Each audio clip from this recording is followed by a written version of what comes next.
Good boy.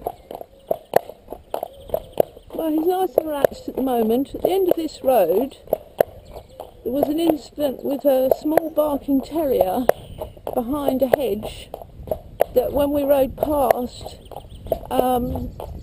threw itself at like a gate, and it was wood, and the whole thing rattled and clanged, and Higgins was absolutely terrified, and in fact he was terrified of the whole area as a result, and that's what he's like. It only needs one incident to really upset them, and then the whole ride, they're upset for the whole ride. I'm sure, you know, our followers can relate to that. You know, you're thinking, oh, I'm having a lovely ride, and then there's just one little incident, and then the ride just isn't the same as it was before the incident. That's because horses, you know, till they get to a certain stage, can't let go of it. Eventually, what happens is they have an incident, and then it's gone, and then you move on. But of course, if the rider hangs on to it, that's not very helpful, and it'll encourage the horse to do the same. So anyway, Higgins was hanging on to this incident at the crossroads, which we're heading for now, and how he was getting so stressed. But you see, I couldn't just go home, you know, because it's only going to get worse the next day, however bad it was, unless there's a reason to leave it for another day. Generally, I'll try and work through something, and of course I do. You know, the roads are slippery, this, that and the other, but and when you're on a big horse, it is a concern, but you have to leave all those to one side and just do what you have to do. So we're going up and down, going a long way past it either way, and then returning, so that, you know, and he knew that dog was going to fly and go bang, bang, bang at the fence, and he was kind of waiting for it, and every time it did, you know, he did the most extraordinary things. And then the neighbour opposite came out and said, do you mind? He said, you're disturbing the peace. You're disturbing the peace and quiet of our family. We're sitting in the garden and all we can hear is you walking up and down, the sound of hoofbeats, and I'd appreciate it if you'd stop. So I said, well, we wouldn't have to do that. He's frightened of the dog. So I said, it's barking and I have to, you know, I'd have to do this work. So he's saying, well, the dog's barking because you're riding up and down, which is true, but yeah, it wasn't very helpful. So I thought, well, you know, he obviously was very stressed, you know, probably has a high pressure job, and any little noise like a hoofbeat is just one noise too much. And so I said, oh, well, I'll certainly bear that in mind, and I carried on doing this work. And he stood peering over the fence at me, absolutely glowering. So it's like, not only did I have Higgins, you know, in a terrible frame of mind, this dog, you see, and this is where it all happened. So, yeah, there was the neighbour looking over there at me, staring at me. And this was the dog in here, you see. And this was the fence. This was the fence, the panelling, that the dog was barking in this garden and absolutely hurling himself at this panelling.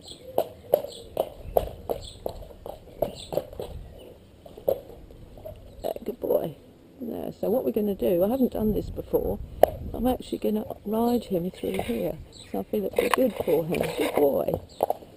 So, well, the dog isn't there at the moment, but for ages it didn't matter whether the dog was there or not. I mean, Higgins would immediately start, you know, his emotions would start getting high, and of course being emotionally reactive means that they're physically reactive, and the whole thing was building. So I just kept working here as I do, and the reason I come up here is because there's well, a number of reasons, but there's a windmill in there, and as the blades turn, you do find that horses, some of them, are absolutely petrified. Good boy.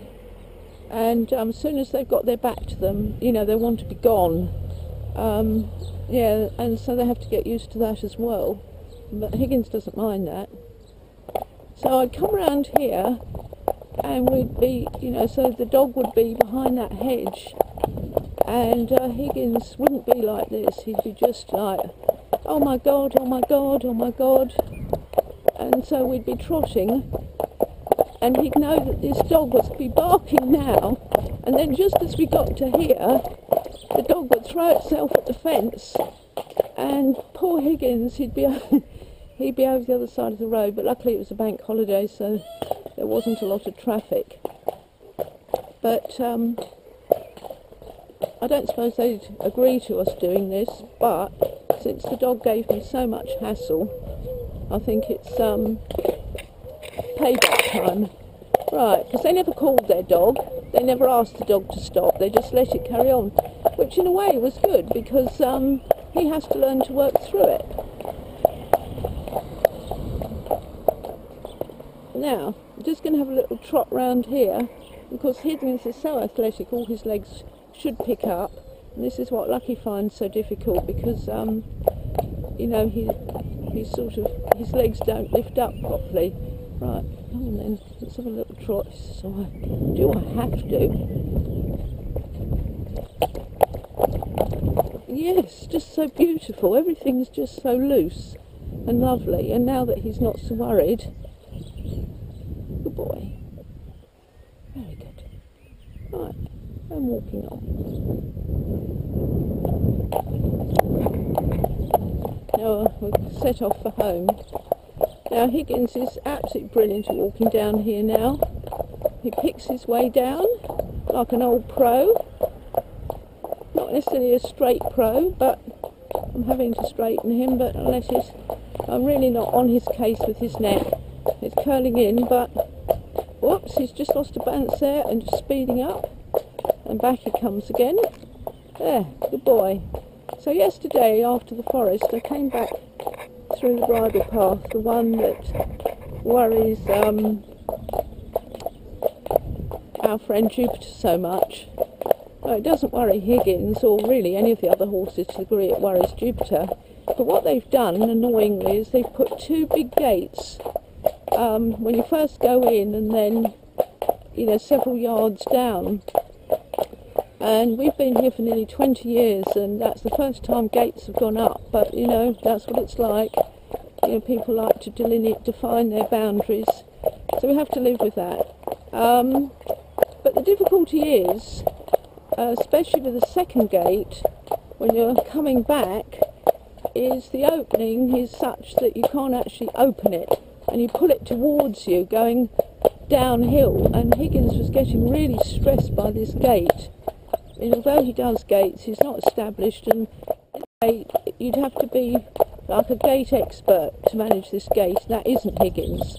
So I gave it a go, but I could sort of think, well, I know he's not going to go through this really, but it's all good stuff. And but he was getting quite wound up because he couldn't think. He didn't understand.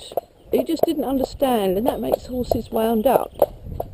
And however carefully I tried to communicate to it, it was quite narrow, and he felt claustrophobic, and he just started to worry. So I jumped down, and I opened the gate, you know, and brought him through, and then thought, oh gosh, it's a long way back, and it's a steep hill. Well, it's a long way back on foot.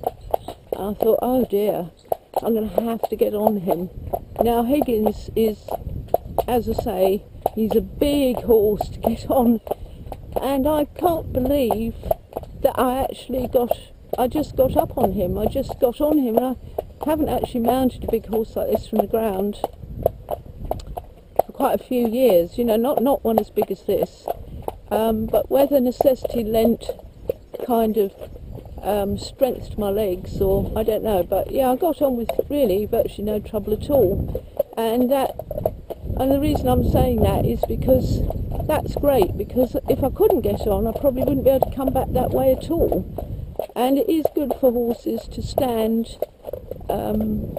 It's good for horses to stand when the rider has to dismount for any reason and remount, but I don't think, you know, generally people would want to get on a horse as big as Higgins if they had to dismount. So we'll be doing more with gates, but that, I mean, even for like more experienced horses, it's just such a, you do have to probably get off, and I've suggested that they hang it,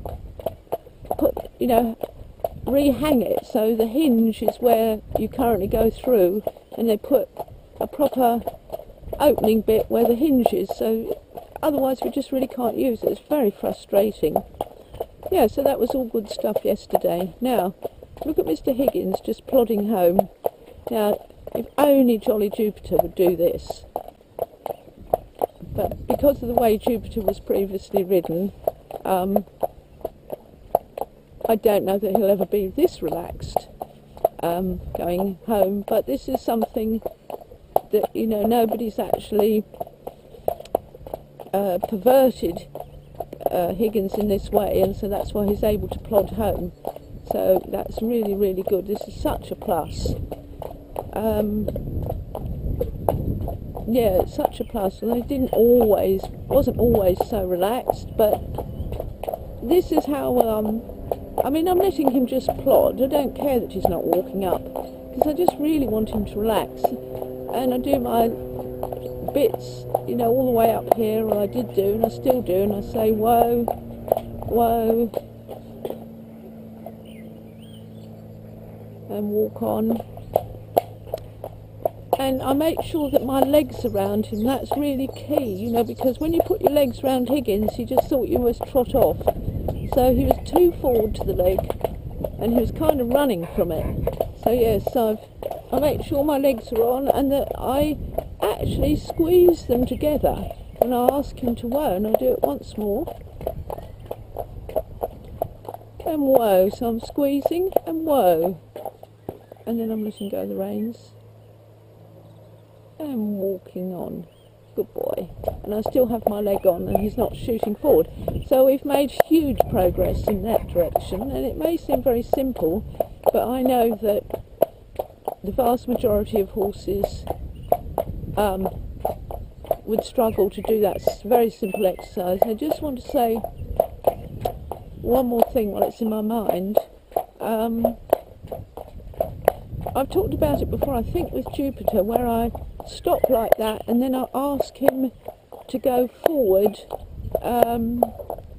I ask him to go forward before he chooses to go forward. I don't wait till he wants to go forward, because then you've kind of lost that round. And it is all about the psychology of everything. So asking the horse to walk forward very quietly, I have to add, before the horse wants to walk forward, is the way forward. But I want to have a little sort of, codicil, or a little warning about that. If your horse really doesn't want to stand, if your horse is quite agitated generally, then doing this exercise is not, will have no value and may be counterproductive. So first what you need to work on is getting the horse to agree to stand still in other ways. And that's what I did with Jupiter. I didn't, in the first weeks, I never did that at all. Probably in the first 2 months, I don't know, maybe the first month, I lose all track of time. I do horse time, which is now. So I'm fully involved in this minute with what's happening with Higgins and, talking about him. So I didn't do that with Jupiter straight away, because he just wouldn't stand for love nor money. So I wouldn't do this because he'd find it very stressful. It wasn't until he agreed to stand, as I showed in the CobCast in other places, would I start this. So if you start it too soon, it just winds the horse up. It winds the horse up because the horse is already wound up. So the horse needs to understand and agree to the principles of standing in other areas before moving on to doing this going home. Yes, you can slow the walk down going home, but to ask them to stand when they won't stand anywhere at all and they're going home is probably not the best place to attempt it. Of course, that's not set in stone, and it may work for some horses, but generally speaking, a horse that won't stand at all is not ready to do this on the way home until you've got a bit of something going with it, a bit of communication. And whoa, whoa, good boy.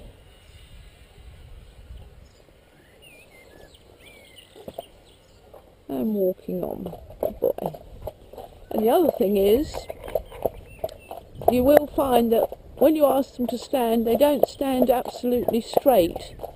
You will find that they tend to, in standing, they move to the left or the right before standing, and that when you go to walk them off again, they don't walk off straight. And whether you can actually feel that or not, some people will be able to more than others. But if you can imagine, whoa, that you're putting your feet, horse's feet, into this kind of like 4 markers, and then when you see he wants to walk off now, but I just want him to stop a moment. And walking on. See how he's like, and then he crosses his jaw and does that stuff with his neck, because what it is he actually can't go from halt to walk in a straight line. Now, and most horses can't. And walking on. That's a bit better. That's a bit better, but still, yeah, the head is, you see, he's expressing through his head. See how he's pulling the reins down. He was crossing his jaw the first time, and he's doing all that because actually going from halt to a straight walk, absolutely straight, and whoa, is really tough for them. See, he's not even standing straight. The left, and walking on. The left, good boy, shoulder was back. Yeah, so when you get to the place where the horse is actually listening to you, the greatest benefit is to have the horse stop truly straight. Now, I mean straight from here, all the way down to here, all the way back, right to the hindquarters, just dead straight, like a tape that's on the ground. And it's really hard to do, but it's worth working at, because again, you get into their mind, but it has to be done at the right time and in the right way. So, and the rider has to be absolutely straight in the saddle. If the rider isn't straight in the saddle, it's going to make the horse crooked, because it hasn't got the weight evenly distributed across its back.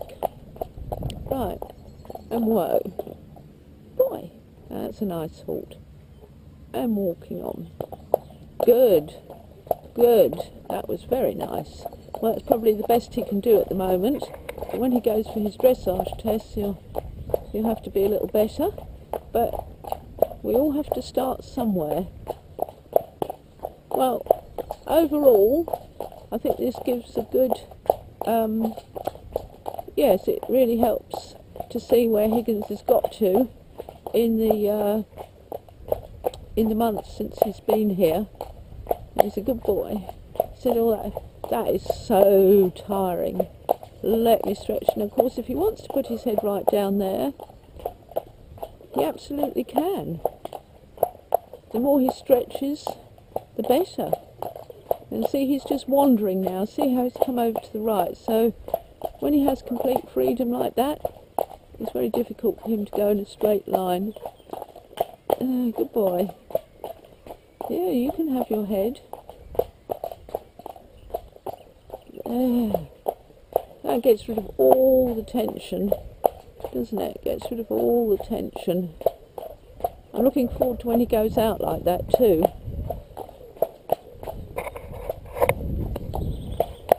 Now I can do all this and he doesn't think I'm hitting him. Good boy. There. Well, I hope you've enjoyed Higgins's series of CobCast, this first ride I've had on him.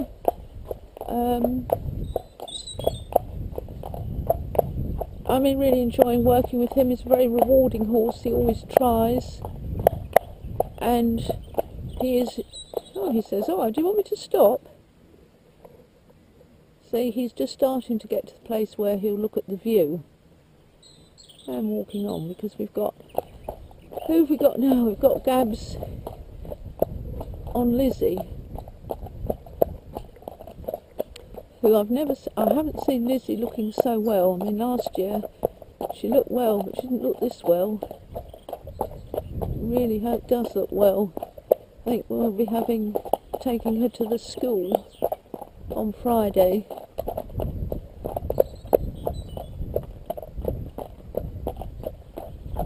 All right, Gabs.